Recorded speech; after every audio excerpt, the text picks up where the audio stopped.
তোমরা মনে করো তোমরা মানে একটা জায়গায় চান্স পাইলেই সফলতা পেয়ে যাবে, বাট সফলতা তো একটা জার্নি ভাই, এটা তো কোনো ডেস্টিনেশন না, কোনো গন্তব্য না, এটা একটা জার্নি। তুমি কতটুকু পরিশ্রম করতেছো, তুমি কতটুকু এফোর্ট দিচ্ছ, এইটা ডিফাইন করে দিবে তোমার সফলতা।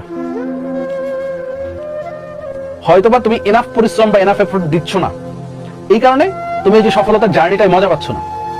শুধু যে কৃষিতে চান্স পেয়ে গেলেই সফলতা, শুধু যে ঢাবিতে বুয়েটে চান্স পেয়ে গেলেই সফলতা, এমন না।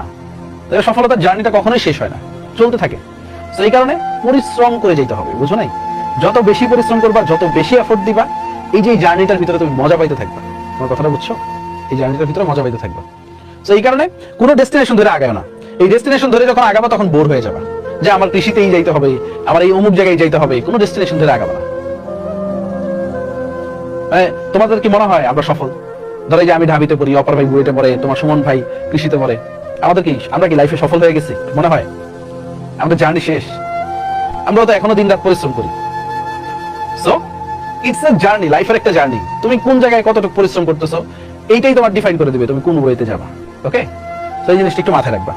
সো তোমরা দেখা গেছে একটা ডেস্টিনেশন বানায় নাও, আমার এখানে যেতে হবে, এখানে যেতে হবে, এই কারণে ফ্রাস্ট্রেটেড হয়ে যাও। সো ফ্রাস্ট্রেটেড হওয়ার কোনো রিজন নাই। তোমার জার্নিটা ডিফারেন্ট হইতেই পারে, সবার জার্নি সেম হবে না, সবার পাথ, সবার রাস্তা, সবার গন্তব্য সেম হবে না।